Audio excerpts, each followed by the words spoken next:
सभी मेरे प्यारे व्यूअर्स का वेलकम है YET के एडिटोरियल क्लास में। मेरा नाम है अमन बहल। आज सुबह का सेकंड आर्टिकल हम पढ़ने वाले हैं द हिंदू का, वॉर ऑफ वर्ड्स इसका टाइटल है। ये आर्टिकल लिखा हुआ है ट्विटर और गवर्नमेंट ऑफ इंडिया के बीच की खींचतान पे। पढ़ना है अपने को खास अंदाज में। देखो घंटे सभी के पास 24 ही हैं दिन में, चाहे टॉपर है चाहे फेलियर है, सब 24 घंटे लेकर के दिन में आते हैं। लेकिन अप्रोच में फ़र्क होता है दोनों की। अगर आपकी अप्रोच सही है तो वक्त कम में भी अच्छी पढ़ाई की जा सकती है। बस यही मैं आपको करवाने की कोशिश करता हूँ। जो भी पढ़ोगे ना, मेरा स्टाइल तो ऐसा है, जो भी पढ़ोगे उसको पढ़ते ही, ट्रांसलेट करते ही उसकी सेंटेंस की स्ट्रक्चर को और ग्रामर को अलग से ले लो, वोकैबुलरी वर्ड्स को अलग से डिटेल में समझो। तो बस यही आपको करना है मेरे साथ में। सारी ग्रामर और वोकैबुलरी जो आज आप सीखोगे, अप्लाई करोगे इस क्विज़ पे। ये क्लोज टेस्ट है, थोड़ा सा मुश्किल है ना। स्क्रीनशॉट ले लें, इसको ट्राई दें एक। और ये आपका सेकंड क्विज़ है, ये बैंक वालों के लिए खास करके। पहले सीख लो, फिर वीडियो के लास्ट में सॉल्यूशन करवाऊंगा, आपको पता लगेगा आपने कितना सीखा है। चलिए शुरू करते हैं। आइए इंग्लिश को आसान और इंटरेस्टिंग तरीके से सीखते हैं।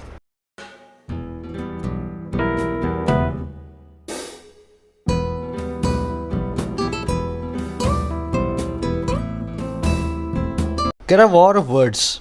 वर्ड आप जानते हैं, शब्द। वॉर होती है जंग। कह रहा शब्दों की जंग शुरू हो गई है। और किस किस की बात हो रही है? On Twitter's blocking of Ravishankar Prasad accounts. ये बात हो रही है ट्विटर नाम की इस कंपनी के ब्लॉक कर देने की, बंद कर देने की। हमारे IT मिनिस्टर रविशंकर प्रसाद ने जो उनके अकाउंट को, तो इन्होंने बंद कर दिया उनके अकाउंट को घंटे भर के लिए। उसी पे अब दोनों के बीच में तू मैं शुरू हो गई है, सरकार और ट्विटर के बीच। अब डिटेल में देखेंगे क्यों बंद किया था, कैसे बंद किया था और तू मैं क्या हो रही है इसके टाइटल पैराग्राफ से। उससे पहले फटाफट से वीडियो को एक लाइक दे दो और एक शेयर कर देना। चैनल को सब्सक्राइब कर लेना। ये आपको इसलिए बोलता हूँ क्योंकि आप लोग भूल जाते हो, है ना। और आपके सब्सक्रिप्शन, शेयर्स और लाइक से मुझे बहुत मोटिवेशन मिलता है इन वीडियोस को लाने के लिए। कह रहे the government should require Twitter to follow rules but not be vindictive for political reasons. कह रहे हमारी जो सरकार है ना, द गवर्नमेंट, हमारी सरकार की बात कर रहा है। कह रहे इसको रिक्वायर करना चाहिए, इसको ज़रूरी बनाना चाहिए। स्ट्रक्चर मैं आपको समझाऊंगा अभी। इसको रिक्वायर करना ही चाहिए ट्विटर को, ज़रूरी बनाना ही चाहिए ट्विटर को कि वो रूल्स को फॉलो करे, सख्ती से नियमों की पालना करे। लेकिन इस सरकार को नहीं होना चाहिए, शुड नॉट बी। अच्छा, क्या नहीं होना चाहिए? विंडिक्टिव। विंडिक्टिव का मतलब होता है रेवेंजफुल, किसी से बदले की भावना रखने वाला। तो इस सरकार को बदले की भावना रखने वाला नहीं होना चाहिए। और किस लिए? पॉलिटिकल रीजंस की वजह से, सियासी कारणों की वजह से। तो ट्विटर जहाँ पे गलत है उसको ठोको, बजाओ, सजा दो, जो देना दो। उसको बोलो कि रूल्स फॉलो करे तो करेगी, लेकिन ट्विटर से सियासी कारणों को लेकर के बदले की भावना को ना रखें। समझ गए?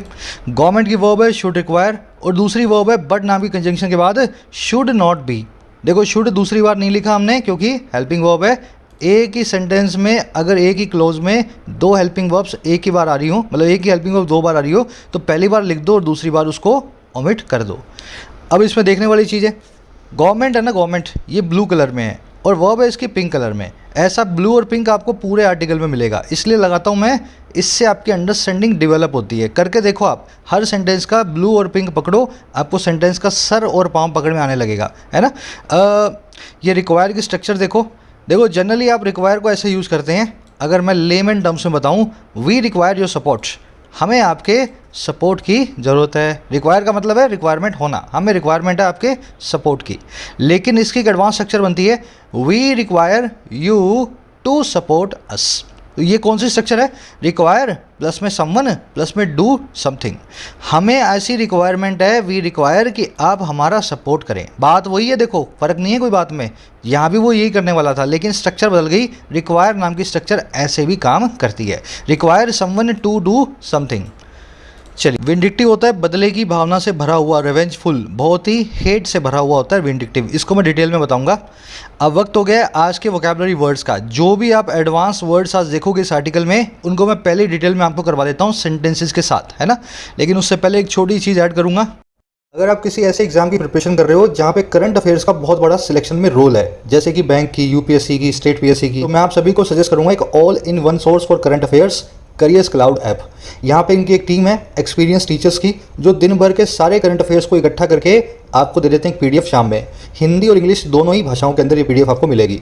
साथ में मिलेंगे आपको 2 क्विज़ हर रोज़, ताकि इस पीडीएफ में जो आप सीखो उस क्विज पे आप अप्लाई करके अपना लेवल चेक करो अपनी। अब इसी पीडीएफ को जो डेली वाली है ये वीकली और मंथली में भी बना देते हैं, बड़े बड़े मोटे मोटे करंट अफेयर्स के जो पॉइंट्स है उनको लेकर के। इस तरह से पिछले 6 महीने का सारा करंट अफेयर्स ऐप अवेलेबल है हिंदी और इंग्लिश दोनों लैंग्वेजेस में क्विजेस के साथ।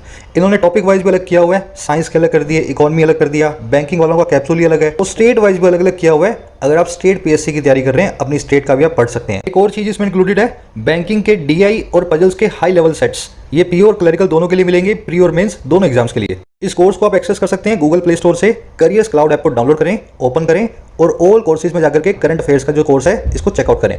अगर आप इसको बाय करना चाहते हैं तो 499 के कोर्स है, आप यूज़ करें कूपन कोड YT10, साथ ही गोल्ड कॉइन्स यूज़ करें 50 रुपये के, 499 का कोर्स मिलेगा 401 रुपये में। अगर करंट अफेयर्स ही आपकी कमजोरी है तो 1 महीना इस ऐप को दो, अपनी कमजोरी को दूर करो। चलिए, ये अपनी वोकैब शीट है, आप इसको डाउनलोड कर सकते हैं कमेंट सेक्शन से। पिछले सारे वर्ड्स भी आपको इसमें मिल जाएंगे जो पिछले 20 दिनों में अपन ने सीखे हैं। कब ये 500 वर्ड हो जाएंगे 5-5 करके आपको पता भी नहीं लगेगा, तो इसलिए अपना जो है अपना रिवीजन चालू रखें, है ना। आज के अपने पास वर्ड्स है विंडिक्टिव, ग्रेचुटस, कम अक्रॉस और कंटैंकरस, चारों ही एडवांस वर्ड्स हैं। विंडिक्टिव का मतलब होता है एडजेक्टिव है ये, हेटफुल हो या रेवेंजफुल हो। रेवेंज होता है बदला। अगर आपको किसी ने मार दिया, थप्पड़ थप्पड़ मार दिया आपके, अब आपने 5 साल से सोच के रखा हुआ है एक दिन मौका आएगा इस आदमी से बदला लूँगा, तो आप विंडिक्टिव हो उस आदमी के लिए। मन में रेवेंज की भावना को दबा करके बैठे हो, एक दिन तो बदला लूँगा ही लूँगा मैं, है ना, ये भी विंडिक्टिव होता है। और अगर आप हेटफुल हो, आपका नेचर इस टाइप का है, जिसको भी आप देखते हो उससे नफरत होने लगती है आपको, किसी भी इंसान से गुस्सा कर लेते हो, है ना, हर इंसान से चिढ़े रहते हो, तो भी आप विंडिक्टिव टाइप के पर्सन हो, क्योंकि रिवेंजफुल पर्सन भी ऐसा ही होता है ना, उसका मन भी चिढ़ा हुआ रहता है हमेशा। तो विंडिक्टिव के दोनों ही मीनिंग है, हेट से भरा हुआ या रिवेंज से भरा हुआ। Tigers are vindictive by nature, tigers जो हैं बाय नेचर विंडिक्टिव होते हैं, और ये सच बात है। टाइगर को अगर आपने कुछ कर दिया ना तो वो मरेगा, पर आपसे बदला जरूर लेगा मरने से पहले, अगर आपने टाइगर को कुछ मारा है ना, कुछ भी किया है। और टाइगर हेटफुल भी होता है, इंसानों से बड़ा नफरत करता है, आपको देखते ही मारने की कोशिश करेगा। रिसेंटफुल और स्पाइटफुल उसके सिनोनिम है। इस सेंटेंस से विंडिक्टिव को हमेशा पकड़ के रखें टाइगर से। चलिए, अगला वर्ड है ग्रेचुटस। बोलने में थोड़ा अजीब लगेगा ग्रेचुटस, ये वैसे तो आपको लगेगा ग्रेटुइटस बोल दूँ इसको, है ना, ग्रेचुटस एडजेक्टिव है। ये वर्ड बना है ग्रेटिट्यूड से। ग्रेटिट्यूड मतलब एहसान, एहसान मतलब फ्री का, तो ये फ्री से बना हुआ एक वर्ड है ना, एहसान से या फ्री से। ग्रेटिट्यूड मतलब एहसान, ग्रेटिट्यूड से ग्रेचुटस, और एहसान मतलब फ्री का। तो ग्रेचुटस का मतलब होता है ऐसी चीज़ जो या तो मुफ्त की हो या बिना काम की हो, नीडलेस हो। समझ गए ना, आपने मंगाई नहीं फिर भी आ गई, और या फिर फ्री ऑफ कॉस्ट हो, आपने कुछ पैसा नहीं दिया फिर भी आपके पास रखी हुई है। जैसे most rap songs are full of gratuitous vulgarity. ज़्यादातर जो रैप सॉन्ग्स होते हैं वो फुल ऑफ होते हैं नीडलेस वल्गैरिटी से। भाई गाना चल रहा है उसमें बिना बात की गालियाँ डाल रखी हैं, बिना बात की नीडलेस जो वल्गैरिटी है, उल्टी सीधी बात है ना, जरूरत नहीं है गाने में, बस गाने को अपने को हिट करना है। तो ग्रेचुटस वल्गैरिटी होती है रैप सॉन्ग्स में आजकल के ज़्यादातर। ऐसे इस वर्ड को पकड़ के रखें, फ्री की। अब इसको भी देख सकते हो, we have some gratuitous tickets for upcoming match. हमारे पास कुछ मुफ्त की टिकट्स रखी हैं आने वाले मैच की, कोई पैसा नहीं दिया, मुफ्त की हैं, किसी ने हमें दी थी ग्रेचुटस टिकट, तो ये फ्री से जोड़ के रखना, ठीक है। अनकॉल्ड फॉर बोल दो, एक्सेसिव बोल दो, ग्रेचुटसली इसकी एडवर्ब होती है, एडवर्ब फॉर्म। अगला अपने पास फ्रेजल वर्ब है कम अक्रॉस। कम अक्रॉस का मतलब होता है किसी से जा भिड़ना, किसी से जा भिड़ना। इसके 2 मीनिंग होते हैं। पहला तो किसी से जा भिड़ना, और कैसे, ऐसा नहीं लड़ाई वाला नहीं, आप बाजार में जा रहे थे और किसी से जा भिड़े अचानक से, कहते हैं ना यार आज उससे मिल पड़ा मैं, आज उससे मुलाकात हो गई, अचानक से किसी से मिलना। दूसरा होता है किसी इंसान का या किसी चीज़ का एक खास तरीके में इंप्रेशन में आना, एक खास तरीके से समझा जाना। मैं आपको बताता हूँ ये दोनों कैसे यूज़ करेंगे। शालिनी केम अक्रॉस सम, या सम निकाल देना, an old photograph of her self in the cupboard. Shalini came across हुई, शालिनी गलती से जा कर के मिली एक पुरानी फोटोग्राफ से उसकी खुद की कबर्ड के अंदर। तो कम अक्रॉस का मतलब है कबर्ड उसने किसी और काम से खोली थी पर मिल गई उसको फ़ोटो। बाजार आप सब्जी लेने गए थे, मिल गया आपको एक दोस्त, ठीक है ना, इसलिए इसको स्टम्बल अपॉन भी बोलते हैं। कम अक्रॉस किसी से मिलना अनएक्सपेक्टेडली, या स्टम्बल अपॉन करना एक ही बात है। अब इसका जो दूसरा मीनिंग है ना, इसका मतलब होता है किसी खास अंदाज में आपका अंडरस्टूड होना सभी को। जैसे ही comes across as a humble person during his public appearances. अपनी पब्लिक अपीयरेंसेस के दौरान वो बहुत ही एक ज़मीन से जुड़ा हुआ आदमी दिखाई देता है। कम अक्रॉस होता है समझा जाता है, लोगों की नज़र में उसकी ऐसी इमेज है, समझ गए ना। वास्तव में वो कैसा भी होगा, लेकिन पब्लिक अपीयरेंस के दौरान हमेशा अच्छी तरह से बातें करता है, हम्बल पर्सन की तरह। तो कम अक्रॉस इसी तरीके से अपने यूज़ करते हैं, दोनों ही मीनिंग इसके आपको मिलेंगे। लास्ट वर्ड है अपना कैंटैंकरस। आपने एक वर्ड पढ़ा था पेडुलेंट, आज से 10-5 दिन पहले, है ना। पेडुलेंट का मतलब होता है चिढ़ाऊ, एकदम जो है इजीली इरिटेटेड हो, अचानक से चिढ़ जाए, तो पैटुलेंट का सिनोनिम है कैंटैंकरस, एक एडवांस्ड वर्ड है ना, यूज़ करना बड़ा आसान है इसको। और cantankerous neighbours are use to picking gratuitous fights with everyone, हमारे चिढ़े हुए खिजाऊ नेबर्स जो हैं यूज टू हैं, आदत है उनको पिक करने की, शुरू करने की, ग्रेचुइटस फाइट्स को, बिना बात की फाइट्स को, नीडलेस फाइट्स को, सबके साथ, हर एक के साथ। तो नेबर है हमारे, सबसे चिढ़े रहते हैं, जब इच्छा होती है किसी से भी लड़ाई कर लेते हैं, समझ गए ना। ग्रेचुइटस वर्ड जो आपने ऊपर देखा था नीडलेस, उसको मैंने यहाँ भी यूज़ कर दिया। अब ये चिढ़े होने के सिनोनिम होते हैं ग्रम्पी, शिकायत करने वाला ग्रम्पी, क्रॉचची और टैची, ये तीनों ही मूडी या चिढ़े हुए जो है उस आदमी को बताते हैं, तीनों के तीनों वर्ड्स। चलिए रिवीजन चालू रखना, फिर बोल रहा हूँ मैं, इससे बेवकूफ़ कोई स्टूडेंट नहीं होता जो नया सीखे और पुराना भूल जाए, है ना। नया सीख करके पुराना भूलना, ये सबसे बड़ी बेवकूफ़ी है स्टूडेंट लाइफ की। चलिए समरी टाइम, समरी बहुत सीधी सी है। ट्विटर और गवर्नमेंट ऑफ इंडिया की चल रही है लड़ाई, और लड़ाई आ गई है पर्सनल लेवल पे दोनों के बीच। अभी अभी ट्विटर ने हमारे आईटी मिनिस्टर रविशंकर प्रसाद और शशि थरूर दोनों के अकाउंट जो है ब्लॉक कर दिए कुछ घंटों के लिए ट्विटर से। अब इसके बाद इन दोनों ने बहुत क्रिटिसाइज़ भी किया ट्विटर को, गवर्नमेंट ऑफ इंडिया भी बहुत क्रिटिसाइज़ कर रही है। इसके अलावा भी बहुत सारी लीगल बैटल्स चल रही हैं सरकार और ट्विटर के बीच में पिछले कई महीनों से। हमारा आर्टिकल क्या कह रहा है, कह रहा है आप जो ट्विटर पे चिल्लाते हो ना, सरकार को कह रहा है आप जो ट्विटर पे चिल्लाते हो, इसको देख करके दुनिया को ये लगता है कि आप पर्सनल होकर के ट्विटर से लड़ाई कर रहे हो। अगर ट्विटर गलत है तो बजाय इसके ऊपर बयान देने के, बयानबाजी करने के, आप ट्विटर पे एक्शन लो रूल्स में रह करके।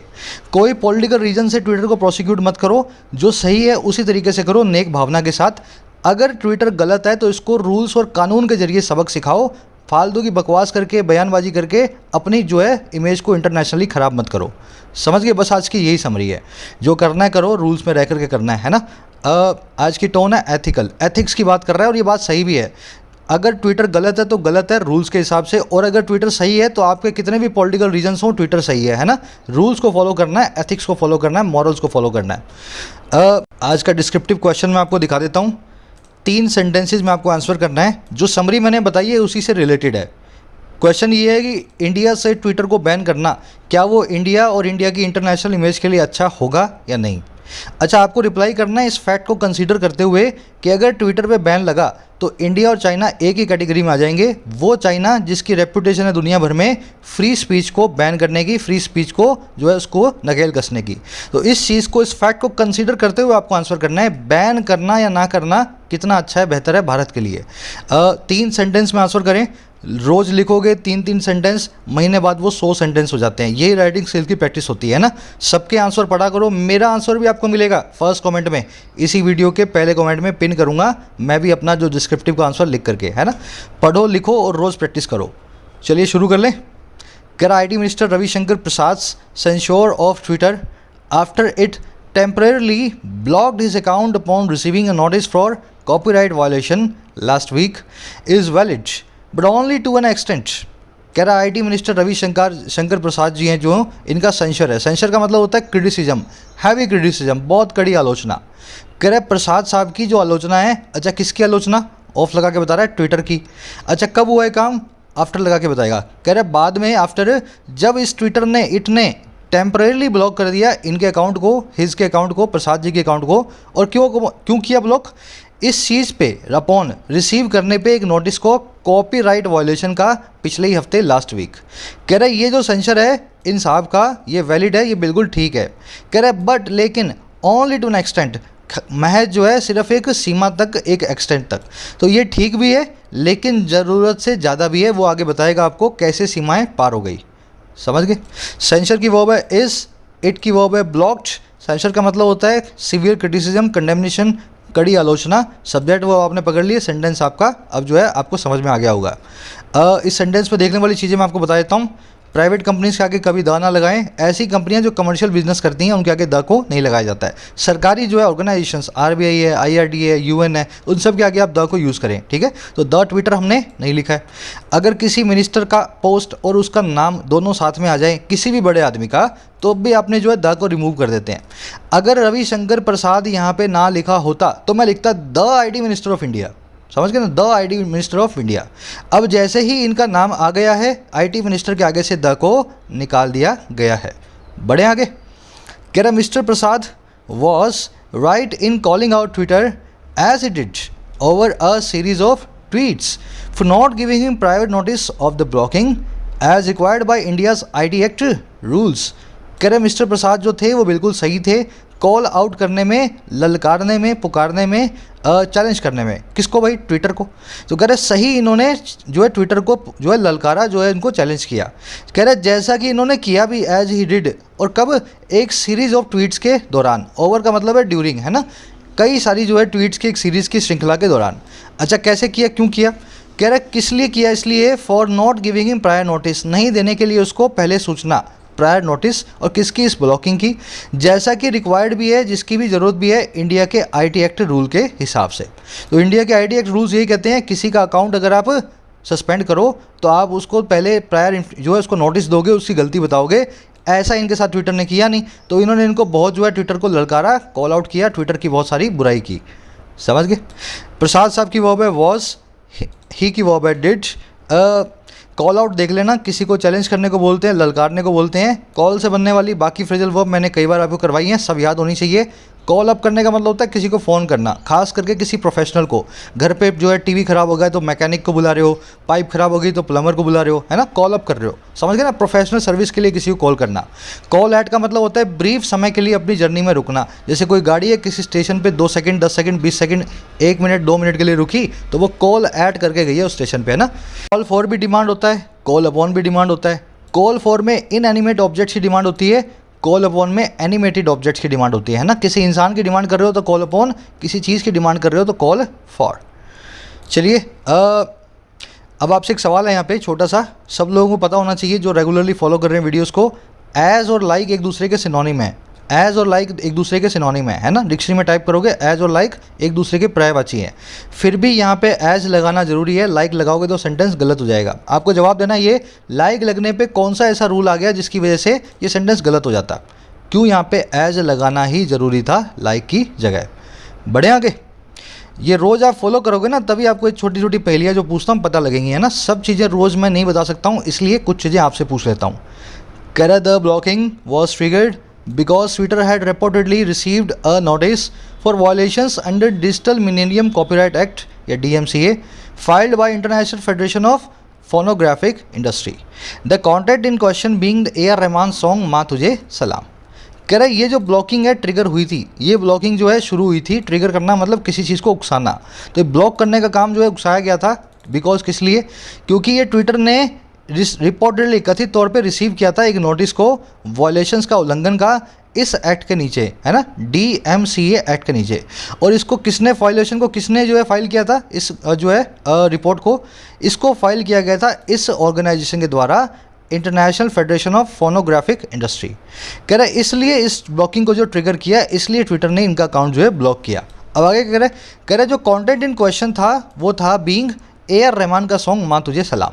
तो इस सॉन्ग के ऊपर कॉपीराइट रिक्वेस्ट इनके ऊपर आई, ट्विटर के पास एक नोटिस आया और इस रविशंकर प्रसाद जी ने इस सॉन्ग को यूज़ किया होगा, इसलिए इनका अकाउंट 1 घंटे के लिए सस्पेंड किया गया। समझ गए? अब देखो इस सेंटेंस पे देखने वाली चीज़, ये स्ट्रक्चर आपको बहुत अजीब लग रही होगी, अभी डिटेल में बताऊंगा, पहले बाकी का देख लो। ब्लॉकिंग की वर्ब है वॉज ट्रिगर्ड पैसिव वॉइस में, ट्विटर की वर्ब है had received past perfect tense में, फाइल यहाँ पे एडजेक्टिव है, वो वाला नोटिस जिसको फाइल किया गया था। समझ गए? जो इस कॉन्सेप्ट को देख लेते हैं, बहुत ही आसान है, डरना मत, प्यार से समझो, इजीली समझ में आएगा, लॉजिक से बताऊंगा। लाफिंग एट द जोक्स, ये joke, the audience started cheering for the comedian. Joke पे लाफ करते हुए ऑडियंस ने शुरू कर दिया चीयर करना, जो है उछलना कूदना कॉमेडियन के लिए। चीयर करना आप समझते हो ना। अब देखो इस सेंटेंस को बड़ा इजीली आप समझ सकते हो। ऑडियंस सब्जेक्ट है, स्टार्टेड उसकी वर्ब है, और लाफिंग यहाँ पे प्रेजेंट पार्टिसिपल साइमल्टेनियस एक्शन है। ये साइमल्टेनियस एक्शन को बता रहा है। स्टार्ट जब ऑडियंस ने चीयर करना शुरू किया था तभी ऑडियंस लाफ भी कर रही थी जोक्स पे, दोनों काम एक साथ हो रहे थे। इतना समझ गए? अब यहाँ पे एक चीज़ देखने वाली क्या है, जो यहाँ पे स्टार्ट कर रहा है, जो ऑडियंस है, सब्जेक्ट है, वही यहाँ पे लाफ भी कर रहा है। तो प्रेजेंट पार्टिसिपल साइमल्टेनियस एक्शन, जो भी आपकी वर्ब लगाओगे आप, वर्ब के आईएनजी फॉर्म, उसका सब्जेक्ट सेंटेंस का मेन सब्जेक्ट ही होता है। समझ गए? अब दूसरे सेंटेंस को देखो, walking towards a crowd everyone was afraid of the elephant. Crowd की तरफ वॉक करते हुए हर आदमी डर रहा था जो है एलिफेंट से, हाथी से। तो एक हाथी था, भीड़ की तरफ आ रहा था, हर आदमी उससे अफ्रेड था। अब ध्यान से देखो, एवरीवन वाज अफ्रेड, जब हर आदमी डर रहा था तभी हाथी वॉक कर रहा था क्राउड की तरफ। प्रेजेंट पार्टिसिपल साइमल्टेनियस एक्शन हो गया वॉकिंग। लेकिन गलती है सेंटेंस में, सीधी सी गलती ये है, एवरीवन आपका सब्जेक्ट है तो वॉकिंग नाम के पार्टिसिपल का सब्जेक्ट भी एवरीवन बन गया। तो एवरीवन ही क्राउड की तरफ वॉक कर रहा था और एवरीवन ही डर रहा था, ऐसा नहीं है। क्राउड की तरफ वॉक तो एलिफेंट कर रहा था, समझ रहे हो मेरी बात को। पार्टिसिपल का अलग से आपको सब्जेक्ट चाहिए, ऐसे केस में आप लगाते हो एब्सोल्यूट पार्टिसिपल फ्रेज। पार्टिसिपल को एक अलग सब्जेक्ट दे दो, जो इसका सब्जेक्ट है इस केस में एलिफेंट, समझ गए ना। इसका सब्जेक्ट अलग है तो उसको अलग से देना पड़ेगा। The elephant walking towards the crowd, everyone was afraid of the animal, या अफ्रेड ऑफ इट कर दो यहाँ पे, एलिफेंट को दूसरी बार जो है ना लिखो। तो इसको बोलते हैं एब्सोल्यूट पार्टिसिपल फ्रेज। ये ऐसे भी बन सकता है, being a teacher the student asked him to help with their doubts. Teacher होने की वजह से स्टूडेंट्स ने उसको बोला कि उसको जो है उनके हेल्प के साथ, वो जो डाउट्स के साथ हेल्प करे। ये टीचर था, स्टूडेंट्स इसके पास गए और बोले कि साहब हमारी हेल्प करो, आप तो टीचर हो, आप हमारे डाउट्स को दूर करो। देखो स्टूडेंट्स ने आस्क किया, लेकिन स्टूडेंट्स यहाँ पे बीइंग का सब्जेक्ट नहीं है, टीचर स्टूडेंट नहीं हो सकता, टीचर तो कोई और है। तो मैं क्या लिखूँगा, he being a teacher the students asked him to help with their doubts. तो बीइंग के लिए आपने एब्सोल्यूट पार्टिसिपल फ्रेज बना दिया ही लगा करके, इस बीइंग के पार्टिसिपल को आपने इसका ट्रू सब्जेक्ट दे दिया, समझ गए ना। तो इस तरीके से अब यहाँ पे हिज मत लगा देना, हिज मत लगाया ना, यहाँ पे ही आएगा, हमेशा सब्जेक्टिव केस में यूज़ करोगे, ही शी वी, है ना, जो भी लगाना हो। तो यहाँ भी वही एब्सोल्यूट पार्टिसिपल फ्रेज है। The content in question being AR Rahman से सॉन्ग माँ तुझे सलाम, समझ गए ना। इस बीइंग के लिए ही हमने कंटेंट इन क्वेश्चन को लगा करके इस बीइंग को बताया है। चलिए आगे बढ़ेंगे। बेसिक ग्रामर में ये पूरा टॉपिक आधे घंटे में अच्छे से कवर किया हुआ है। बेसिक ग्रामर की प्लेलिस्ट ऊपर ही रखी है होम पेज पे, जिसको देखनी हो, SSC बैंक का पूरा जो सिलेबस करना हो वहाँ से सीख सकता है। Correct Congress leader Shashi Tharoor, who is also the chairman of the parliamentary standing committee on information technology, replied to mister Prasad saying he had a similar experience. कह रहे कांग्रेस के लीडर शशि थरूर जी जो हैं, जो कि चेयरमैन भी हैं और किसके, स्टैंडिंग कमेटी के इंफॉर्मेशन टेक्नोलॉजी पे। कह रहे इन्होंने, शशि थरूर साहब ने रिप्लाई किया मिस्टर प्रसाद को, जवाब दिया। और क्या जवाब दिया और कैसे दिया, ऐसा कहते हुए कहा, सेइंग करते हुए कि उनका भी एक सिमिलर एक्सपीरियंस रहा है, उनके अकाउंट को भी इसी तरीके से ब्लॉक किया गया है, समझ गए। शशि थरूर की वर्ब है रिप्लाइड, हु की वर्ब है is, saying present participle simultaneous action. जब शशि थरूर ने रिप्लाई किया तब वो ऐसा कह रहे थे, दोनों काम एक साथ हो रहे थे, एक मेन वर्ब बन गया, दूसरा वर्ब की ING फॉर्म बन गया। इसमें और कुछ देखने वाला है। थरूर जी के लिए हु यूज़ करना जरूरी था क्योंकि दुनिया में एक ही शशि थरूर कांग्रेस लीडर है। अगर कई सारे शशि थरूर होते तो मैं यहाँ पे दैट लगा के बताता कौन से वाले की बात कर रहा हूँ। प्रॉपर नाउन्स के साथ में, इंसानों के साथ में हु, और जानवरों और चीज़ों के साथ में विच को लगाएं अगर वो यूनिक हैं, अगर वो दुनिया में एक ही हैं तो। चलिए, केरल locking is a foolish response to a DMCA notice, disabling the video which they have done now done should be enough, mister Tharoor wrote. अब थरूर साहब का कहना क्या था, कह रहा लॉक करना एक फुलिश रिस्पॉन्स है, किसी के अकाउंट को बैन कर देना, सस्पेंड कर देना, लॉक कर देना एक बहुत ही बेवकूफ़ी भरा जो है प्रतिक्रिया है। और किसके सामने, DMCA की एक नोटिस के सामने। कह रहे डिसेबल करना, जबकि जो वीडियो को है ना, जिसको वो अब कर भी चुके हैं, जो काम वो अब कर भी चुके हैं, कह रहे शुड बी इनफ, ये इनफ होता, ऐसा थरूर साहब ने लिखा। तो कह रहे अकाउंट कैसे ब्लॉक कर दिया आपने, आप हमारी वीडियो पे दिक्कत है, कोई कॉपीराइट वायलेशन का नोटिस मिला है तो हमारी वीडियो को हटा दो, डिसेबल कर दो, जो कि आपने कर भी दी है। हमारे अकाउंट को ब्लॉक करना एक बेवकूफ़ाना वाला काम था, फुलिश काम था, आपका रिस्पॉन्स था। लॉकिंग एक जीरेंड है, वर्ब है इसकी इज, डिसेबलिंग एक जीरेंड है, इसकी वर्ब है शुड बी, है ना, शुड बी। इनफ तो एक एडजेक्टिव होता है। दे की वर्ब है have done, present perfect tense में दे हैव डन। ये जानते हो ना, हैव को हम इस तरह से एक अपोस्ट्रोफी और वी लगा करके छोड़ देते हैं, दे हैव बन जाएगा ये अपने आप ही, है ना, दे हैव। चलिए आगे बढ़े। कह रहा है having raise the issue however mister Prasad went on a needless attempt to make the issue look more than what it really is. कह रहा रेज कर देने के बाद इस इशू को, हैविंग रेज द इशू, इस इशू को, मुद्दे को उठा देने के बाद, हालांकि प्रसाद साहब जो हैं वेंट ऑन हो गए, आगे बढ़ गए। वेंट ऑन, गो ऑन का मतलब होता है आगे बढ़ जाना। ये आगे बढ़ गए और कहाँ बढ़ गए, एक गैर ज़रूरी कोशिश में जो थी बनाने की इस इशू को बहुत ज़्यादा, लुक मोर देन, और देन किसके मुकाबले, जो कि व्हाट इट रियली इज़ ये वास्तव में है। तो ऐसा काम ये कर गए, इस इशू को रेज करने के बाद इसको इन्होंने और ज़्यादा आगे भड़का दिया मिस्टर प्रसाद साहब ने। कैसे भड़काया, क्यों भड़काया, वो आगे बताऊँगा, पहले इस सेंटेंस को ब्रेक करेंगे। यहाँ पे प्रसाद साहब की वर्ब है वेंट ऑन, गो ऑन की पास्ट फॉर्म है, सेकंड फॉर्म, गो ऑन मतलब आगे बढ़ जाना, सेकंड फॉर्म है वेंट ऑन, ठीक है ना। इट की वर्ब है इज। नीडलेस का मतलब है जिसकी नीड ना हो। ग्रेट्यूटस, आप ये वर्ड देख चुके हो शुरू में, नीडलेस का अच्छा वाला सिनोनिम है। पॉइंटलेस बोल दो, अनकॉल्ड फॉर बोल दो, ग्रेट्यूटस बोल दो। चलो अब ये हैविंग रेज क्या है भाई, आज के अपने जो है ना इस आर्टिकल में पार्टिसिपल बहुत यूज़ हुए हैं, तो मैंने पार्टिसिपल के सारे कॉन्सेप्ट करवा दिए एक एक करके। हैविंग रेज होता है पास्ट पार्टिसिपल, परफेक्ट पार्टिसिपल, और कैसे यूज़ होता है मैं आपको दिखा देता हूँ। क्वेश्चन के साथ बता रहा हूँ, एग्जाम में जैसे मिलेंगे पूरे लॉजिक से समझो क्या हो रहा है यहाँ पे, है ना। Laughing at his joke the audience were cheering for the comedian, ये एक सेंटेंस आप कर चुके हो ऊपर। जॉक्स पे लाफ करते हुए ऑडियंस वाले चीयर कर रहे थे, ऑडियंस के लोग कॉमेडियन के लिए।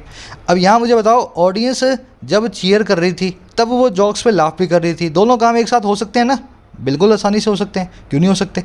अब इस सेंटेंस को देखो, accepting his mistake the little, her mistake कर देना, accepting her mistake the little girl slept soundly that night, अपनी मिस्टेक को एक्सेप्ट करते हुए छोटी बच्ची आराम से सोई उस रात को। उसको बहुत दिनों से डर लग रहा था, कोई गलती उसने कर दी थी।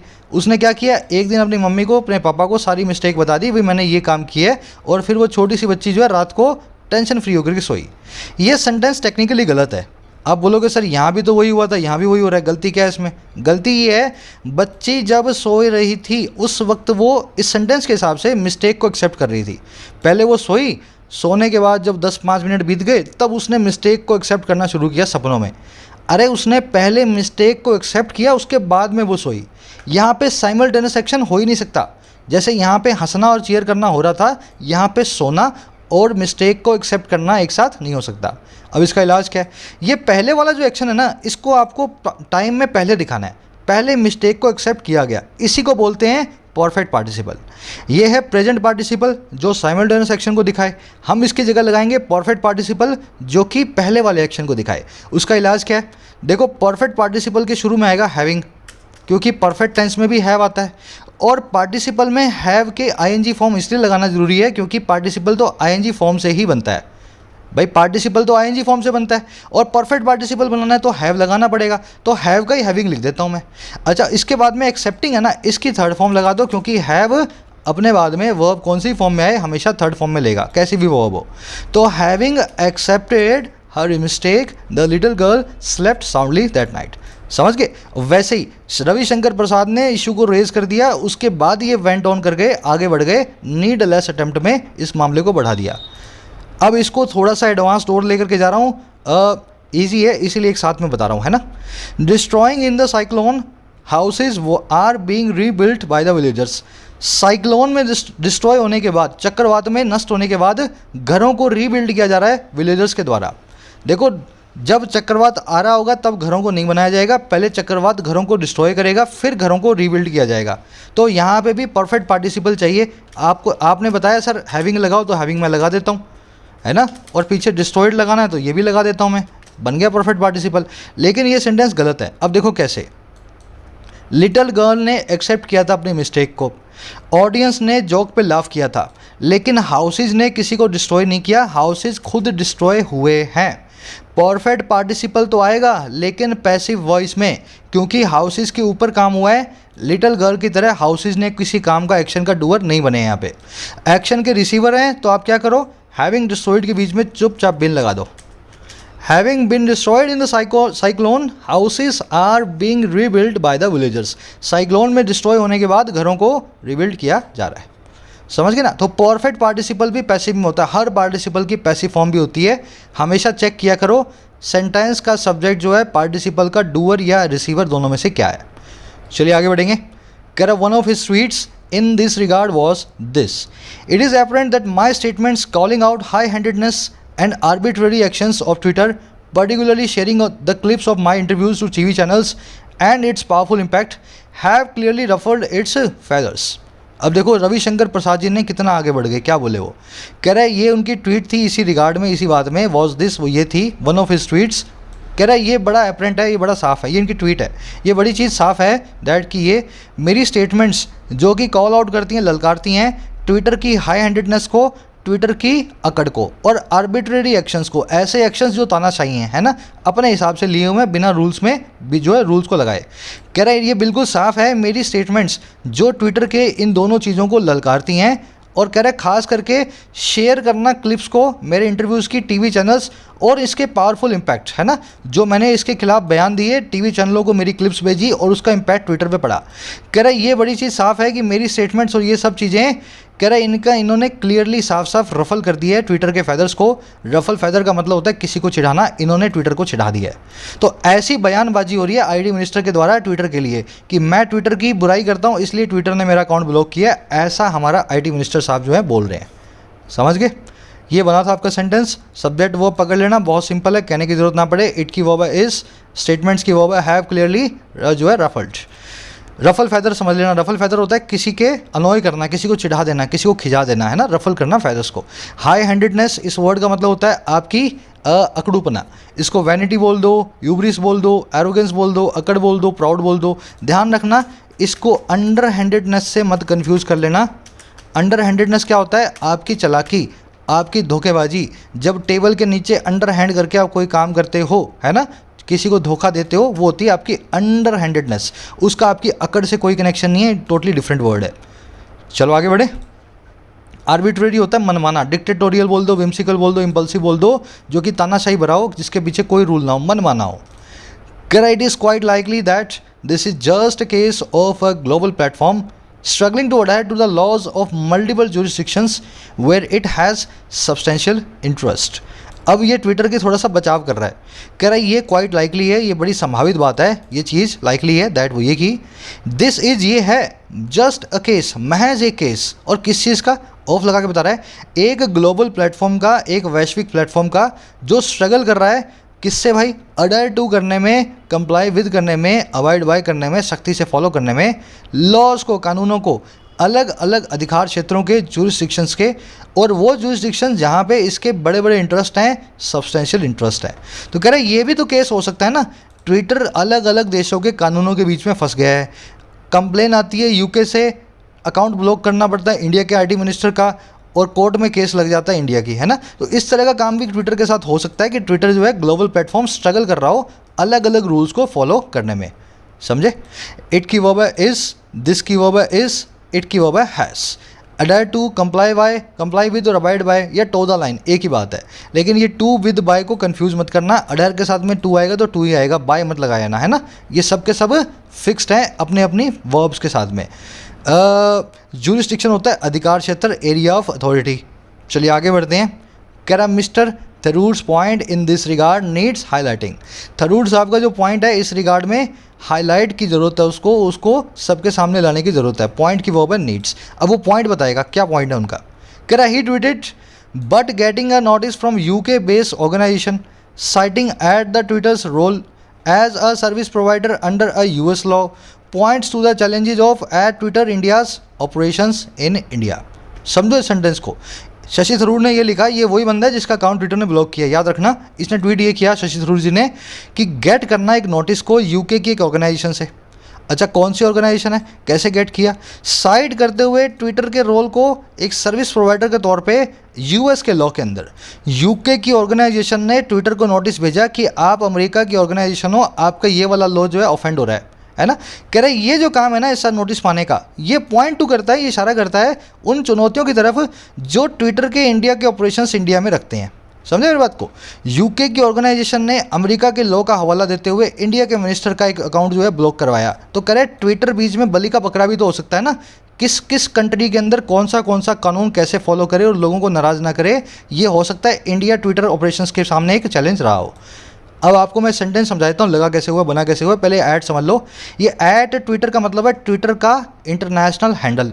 ऐट ट्विटर इंडिया का मतलब है ट्विटर का इंडियन हैंडल। समझ गए ना मेरी बात को? तो ऐट ट्विटर इंडिया का मतलब है ट्विटर के इंडिया से रिलेटेड जो ऑपरेशंस हैं। समझ रहे हो ना? तो ये ऐट लगा करके हैंडल्स के जो है लैंग्वेज में आपको समझा रहा है ट्विटर के कौन सा रोल कौन से रोल के साथ में कॉम्प्लिकेटेड हुआ है, फंसा हुआ है। गेटिंग आपका सब्जेक्ट है, चिल्ड्रन पॉइंट्स इसकी वर्ब है। साइटिंग एक एडजेक्टिव है, नोटिस के लिए आया है, वो वाला नोटिस जो साइट करता है, जो हवाला देता है ट्विटर के इस टाइप के लॉ का। ऐसे ही सेंटेंस बना हुआ है। चलिए, कह रहा nothing more needs to be read into it. और ज़्यादा कुछ नीड करने की ज़रूरत नहीं है इसके अंदर रीड इनटू करने को। रीड इनटू या रीड बिटवीन द लाइंस, इसका मतलब होता है आगे जा कर के किसी चीज़ का आगे से आगे मतलब निकालना। मैंने आपको 2 सेंटेंस लिख करके दिए, आपने उनकी बिना पे 4 सेंटेंस और बना दिए कि आपने जो लिखा है उसका ये मतलब है ना। तो कह रहा है इसमें और अंदर घुसने की ज़रूरत नहीं है, जो इन्होंने बताया वो मेरे हिसाब से बिल्कुल ठीक है। ट्विटर फंसा हुआ है अलग अलग जुरिस्डिक्शन में। कह रहा है mister Prasad's outburst is a pointer to the level of deterioration in the relationship between Twitter and the Indian government. अब ये बता रहा है मिस्टर प्रसाद का ऐसा गुस्सा क्यों है। कह रहा है इनका जो आउटबर्स्ट है ना, इनका जो एक्सट्रीम एंगर है, बहुत गुस्सा है, जो रेज है, कह रहा है ये पॉइंटर है, ये निशान है उस लेवल का, उस लेवल तो आप जानते ही हो, सीमा का, जो है डिटेरोरेशन की, जो है ख़राब हो जाने की, और किसकी, रिलेशनशिप की, रिश्तों की, ट्विटर और इंडियन की गवर्नमेंट के बीच में। तो कह रहे हैं ये गुस्सा और कुछ नहीं है, ये सिर्फ एक संकेत है कितनी रिलेशनशिप ट्विटर की और इंडियन गवर्नमेंट की ख़राब हो चुकी है। आउटबर्स्ट की वर्ब है इस, आउटबर्स्ट एक नाउन है, इसका मतलब होता है एक्सट्रीम एंगर। डिटेरियोरेशन मतलब चीज़ों का ख़राब होना, वर्सन होना, डाउनफॉल होना, चीज़ों का बद से बदतर होना कहलाता है डिटेरियोरेशन। चलिए आगे बढ़े, सिंपल सेंटेंसेज है यहाँ से, फटाफट प्रोसेस करूँगा। कह रहा their already strained relationship has worsened further after Twitter's defiance in not accepting all of the government's take down request from time to time। अब ये बताएगा ट्विटर की क्या क्या गलतियाँ हैं, ट्विटर कहाँ पे ढीठपना कर रहा है। कह रहे हैं उनकी जो ऑलरेडी रिस्ट्रेंड रिलेशनशिप है, स्ट्रेंड रिलेशनशिप है, ऑलरेडी उनकी बोझिल, स्ट्रेंड का मतलब होता है एकदम टेंस, बर्डन्ड, खींचतान वाली, है ना। कह रहे हैं इन दोनों की, गवर्नमेंट और ट्विटर की, पहले से ही खींचतान वाली जो रिलेशनशिप है वो वर्सन हो गई है, डिटीरियोरेट हो गई है और ख़राब हो गई है फर्दर और आगे। और कब हुआ है काम, जब ट्विटर की डिफाइंस आई, ट्विटर की जब अवहेलना की, ट्विटर ने, डिफाइंस का मतलब होता है किसी चीज़ को बोल देना भाई मैं नहीं करूँगा, अवहेलना कर देना। कह रहे ट्विटर की डिफाइंस के बाद जो थी एक्सेप्ट ना करने की गवर्नमेंट की सभी टेक डाउन रिक्वेस्ट को, time to time, take down होता है टेक करना, डाउन किसी चीज़ को रिमूव करना। सरकार बार बार ट्विटर को लेटर लिख करके बोलती है कि ये आदमी जो है गलत बात कर रहा है, ये आदमी मिस इन्फॉर्मेशन फैला रहा है, आप इसकी ट्वीट को हटाओ। तो ये ट्विटर जो है ना, इनकी ट्वीट को, सरकार की जो है रिक्वेस्ट को मानता नहीं है। कह रहा है इसी के बाद इनकी रिलेशनशिप और ज़्यादा ख़राब हुई। समझ गए, रिलेशनशिप की वर्ब होगी ये, स्ट्रेंड होता है बोझिल, खिंचा हुआ, तना हुआ, टेंस्ड, डिफाइंस होता है अवहेलना, किसी चीज़ को ना मानने की आपकी इंक्लिनेशन, टेक डाउन होता है रिमूवल, किसी चीज़ को टेक डाउन करना। कह रहे अब आगे और बताएगा, the problematic new IT rules have also contributed to this unease. कह रहा है प्रॉब्लम भरे नए आईटी रूल्स जो है हमारे, जिससे सारी दुनिया को प्रॉब्लम हो रही है टेक कंपनियों को, कह रहा है इन्होंने भी कॉन्ट्रीब्यूट टू किया है, इन्होंने भी अपना योगदान दिया है इस अनईज में, इस स्ट्रेन्ड रिलेशनशिप में, इस खराब जो है रिश्ते में, है ना, इस तनाव के अंदर। कह रहा है but then Twitter also has to share some blame. कह रहा है लेकिन तभी, बट देन, ट्विटर को भी साथ ही साथ करना पड़ेगा शेयर थोड़े ब्लेम को, थोड़े से जो है इस पूरी चीज़ के नुकसान को। ब्लेम समझते हो ना आप, किसी चीज़ के आरोप को। तो खाली सरकार की गलती नहीं है, ट्विटर भी बहुत आगे है ढीठपना करने में। ये बताएगा आगे लास्ट के कुछ सेंटेंस में ट्विटर कैसे सरकार के सामने अड़ा हुआ है। अब बता रहा है ट्विटर कैसे ब्लेम करेगा। ट्विटर की वर्ब होगी हैज़ टू, हैव टू बताते हैं आपकी मजबूरी को, किसी काम को आपको करना ही पड़ेगा, ट्विटर को भी ब्लेम को शेयर करना ही पड़ेगा। अब कैसे कह रहा है, it has opened itself up to attacks from all sides because of its inability to pull down और लेबल प्रॉब्लमेटिक कंटेंट कंसिस्टेंटली। कह रहा है इसने ओपन कर दिया, इसने खोल दिया है अपने आप को सामने अप टू उन अटैक्स के, और अटैक्स कहाँ से, हर तरफ से, ऑल साइड से। और किस लिए, बिकॉज ऑफ, वजह से, इसकी इनेबिलिटी के, इसकी असक्षमता के, इसके नकारेपन के, जो है पुल डाउन करने का, जो है टेक डाउन करने का, रिमूव करने का, या फिर लेबल करने का, या फिर ठप्पा लगाने का प्रॉब्लमेटिक कंटेंट पे, ख़राब कंटेंट पे लगातार कंसिस्टेंटली। तो सोमवार को तो ये पोस्ट पकड़ लेगा किसी की, मंगलवार को किसी की ख़राब पोस्ट को नहीं पकड़ पाएगा, फिर बुधवार को किसी का अकाउंट सस्पेंड कर देगा गलती की वजह से, गुरुवार और शुक्रवार को किसी का अकाउंट जो है कुछ भी आप लिख दो कुछ नहीं डालेगा उस पर। समझ गए ना। तो ट्विटर ने अपने आप को खुद लोगों के क्रिटिसिज्म के सामने छोड़ा है हर तरफ से, क्योंकि ये अनेबल है, सही तरीके से पुल डाउन नहीं कर पाता कंसिस्टेंट मैनर में ख़राब कंटेंट को, बार बार कभी करता है कभी नहीं करता। समझ गए। इट की वर्ब है has open, present perfect tense में। ओपन किसको किया, अपने आप को किया है, एक रिफ्लेक्सिव प्रोनाउन है, ओपन वर्ब का ऑब्जेक्ट है। अप टू का मतलब होता है सामने, किसी चीज़ के सामने। अप टू के बहुत सारे मीनिंग्स हैं, शायद खबरी पे मैंने आपको करवा दिया, नहीं करवाया तो आज शाम को करवाऊंगा, खबरी ऐप पे इसका एक छोटा सा ऑडियो लेक्चर लूँगा, है ना। अप टू के 4 से 5 मीनिंग होते हैं, सबको एक साथ एक ही लेक्चर में करवा दूंगा। कंसिस्टेंटली होता है लगातार तरीके से, है ना, कॉन्स्टेंटली, परसिस्टेंटली। कह रहा it also has it has also come across as being indifferent in adhering to requirements of the new IT rules including the timely appointment of a grievance officer. कह रहा है ये साथ ही साथ कम अक्रॉस हुआ है। देखो कम अक्रॉस का मीनिंग क्या होता है, किसी से जा मिलना, अचानक से बाजार गए थे सब्जी लेने, किसी दोस्त से मिल गए, या फिर किसी खास तरीके से आपका समझा जाना, आपका इंप्रेशन आना। कह रहे it has also come across, साथ ही साथ इसका जो है इंप्रेशन आया इस तरीके से अंडरस्टूड होता है, और कैसे, एज की तरह, जो इनडिफरेंट है, इसको कोई फ़र्क नहीं पड़ता, ये इनडिफरेंट है, और किसमें, अडहर टू करने में, रिक्वायरमेंट्स को फॉलो करने में, रिक्वायरमेंट्स को, नए IT रूल्स की, जिसमें शामिल है वक्त पे अपॉइंट करना है ग्रेवेंस ऑफिसर को, एक ऐसे ऑफिसर को जो शिकायतों को सुने, ग्रेवेंस को सुने। तो कह रहे ये ऐसा भी दिखाई देता है, इस ऐसा इंप्रेशन भी ट्विटर छोड़ रहा है कि इंडिया के IT लॉज के सामने मैं इनडिफरेंट हूँ, मुझे कोई फ़र्क नहीं पड़ता है, अनइंटरेस्टेड हूँ, मुझे इनको फॉलो नहीं करना है। समझ गए? तो ये ट्विटर की गलतियां बता रहा है। इट की verb has also come across आप समझ गए हैं, adhere to, comply with, abide by, है ना, ये सब के सब किसी चीज़ को सख्ती से फॉलो करने को बताते हैं। इनडिफरेंट हर वो आदमी है जिसको कोई डिफरेंस ना पड़े, है ना, अनइंटरेस्टेड हो, आप में बिल्कुल भी रुचि ना हो, इनडिफरेंट हो आपके लिए। कह रहा on the other hand it would be best for the government to just let the rules do the talking rather than take every opportunity to raise the pitch. ये जो सेंटेंस है पूरे आर्टिकल की आत्मा है। कह रहे दूसरी तरफ, ऑन द अदर हैंड, दूसरी तरफ, ये बेस्ट होगा, ये सही होगा, ये सबसे बेहतर होगा हमारी सरकार के लिए कि वो जस्ट करे, लेट करे रूल्स को टॉक करना। लेट का मतलब होता है परमिट करना, किसी काम को करने की किसी को इजाज़त देना। तो ये इजाज़त दे कि खाली रूल्स जो है ना वही टॉकिंग करें, जो बोलने का काम है वो खाली रूल्स ही करें, बजाय लेने के हर अपॉर्चुनिटी को जो है रेज द पिच करने की, अपनी आवाज़ को ऊंचा करने की। तो बार बार सरकार जो है ट्विटर से माथा ना मारे, दूसरी तरफ इसको यही काम करना चाहिए, बेहतर यही होगा जो बोलना है रूल्स की भाषा में बोले, रूल्स के हिसाब से बोले, बार बार जो है ट्विटर से रेज द पिच करने की कोई ज़रूरत नहीं है। इट की वर्ब है वुड बी, लेट एक ऐसी वर्ब है जो अपने बाद में ऑब्जेक्ट लेगी और फिर लेगी बेयर इन्फिनेटिव, है ना। कैसे, the professor didn't let us to enter the class, professor साहब ने हमें लेट नहीं करने दिया, लेट का मतलब है परमिट करना, हमें परमिट नहीं किया एंटर करने में क्लास को, क्लास के अंदर घुसने नहीं दिया। तो लेट के बाद में ऑब्जेक्ट आया अस, अब देखो इसके बाद आएगा बेयर इन्फिनेटिव, तो टू को निकाल दो और आप लिखो let us enter the class. वैसे ही the professor didn't let him enters the class, professor ने उसको क्लास में नहीं घुसने दिया। लेट के बाद में ऑब्जेक्ट है हिम और बाद में रखा हुआ बेयर इन्फिनेटिव एंटर्स।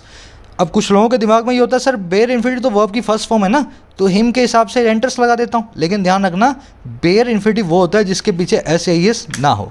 तो यहाँ पे भी हिम के हिसाब से एंटर ही आएगा, एंटर्स मत लगाया ना, बेयर इन्फिनेटिव यही होता है। वैसे ही let the rules do the talking, समझ गए ना, तो डू यहाँ पे बेयर इन्फिनेटिव का काम कर रहा है, रूल्स लेट का ऑब्जेक्ट है।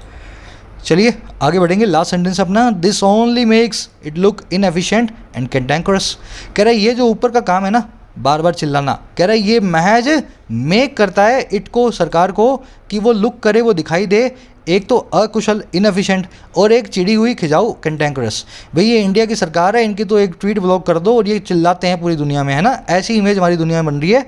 ऐसा काम हमें नहीं करना है, जो करना है रूल्स के हिसाब से करो, चाहे बैन करके हटा दो इसको, जो करना है रूल्स के सीमा में रह करके करो।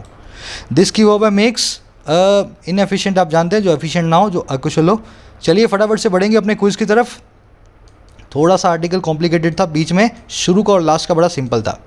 क्लोज सेस तो मेरे भाई आपको करना है, मैं ये वाला करवाऊंगा आज। क्लोज सेस थोड़ा सा मुश्किल भी है, है ना। चलिए करेक्ट सेंटेंस को आइडेंटिफाई करना है इन चारों में से। सेंटेंस पढ़ लो, having awarded a Nobel prize the scientist let the fame and money ruin his research career in his later जो ईयर्स। अवार्ड किए जाने के बाद एक नोबेल प्राइज़ को, मिल जाने के बाद एक नोबेल प्राइज़, साइंटिस्ट ने लेट कर दिया, इजाज़त दे दी अपने पैसे और अपने फेम को कि वो रूइन कर दे, वो बर्बाद कर दे उसके रिसर्च करियर्स को उसके बाद वाले ईयर्स में। तो पहले तो बड़ा मेहनती साइंटिस्ट था, रात भर जाग करके रिसर्च करता था, नोबेल प्राइज़ मिला तब इसने खाना पीना शुरू कर दिया, पढ़ाई लिखाई बंद कर दी, है ना। रिसर्च करियर इसका रूइन हो गया पूरा का पूरा फेम एंड मनी की वजह से। सेंटेंस गलत है। कैसे गलत है भाई, मुझे बताओ। साइंटिस्ट के लिए आया हैविंग अवॉर्डेड, साइंटिस्ट को पहले पुरस्कार मिला, अवार्ड मिला, नोबेल प्राइज़ मिला और फिर उसने इस काम को किया। अगर साइंटिस्ट के ऊपर काम हुआ है तो यहाँ पे हैविंग अवॉर्डेड इसको पैसिव में नहीं लिखना चाहिए। भाई साइंटिस्ट ने किसी को नोबेल प्राइज़ दिया क्या? साइंटिस्ट को तो मिला था, दिया तो किसी और ने था। अवॉर्ड करने का काम तो किसी थर्ड पर्सन ने किया है, साइंटिस्ट के ऊपर काम हुआ है। तो साइंटिस्ट के ऊपर काम हुआ है तो यहाँ पे पार्टिसिपल पैसिव में होगा। पैसिव में परफेक्ट पार्टिसिपल को लगाने का एक ही तरीका है, बीच में बिन घुसा देते हैं। तो यहाँ पे या तो बी आपका आंसर है या सी आपका आंसर है, ठीक है, या तो बी आंसर है या सी आंसर है। अब देखो लेट की खासियत क्या है, इसके बाद में जो भी ऑब्जेक्ट आए, इसके बाद में जो भी ऑब्जेक्ट आए, उस ऑब्जेक्ट के बाद में आपको यूज़ करना है बेयर इन्फिनिटिव वर्ब का।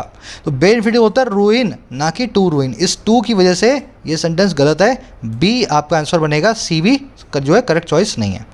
समझ गए ना, तो बी आपका आंसर है।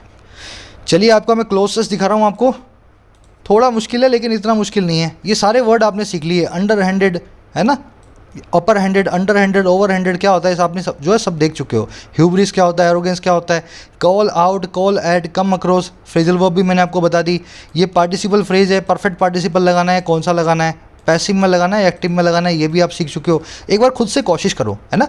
लास्ट में आपको चेक करना है एब्सोल्यूट पार्टिसिपल फ्रेज लगाऊं या ना लगाऊं, कॉल आउट को अकेले यूज़ करूं या सरकार के साथ में यूज़ करूं, इसका जो है इसको सब्जेक्ट दे करके कोशिश करो। मेरा आंसर आपको मिलेगा इसी वीडियो के फर्स्ट कमेंट में, जो आप जो देख रहे हो ना फर्स्ट कमेंट, इसमें चारों को मैं डिटेल में एक्सप्लेनेशन के साथ में डालूंगा किसका आंसर क्या होगा। मैच कर लेना, अपना स्कोर मुझे बताना। डिस्क्रिप्टिव का क्वेश्चन है, फटाफट से इसको भी अटैम्प्ट करो, 3 सेंटेंस में इसका आंसर करना है, ठीक है। एक लाइक और एक शेयर वीडियो को, अगर बनता है तो दे देना, नहीं बनता हो तो रहने देना।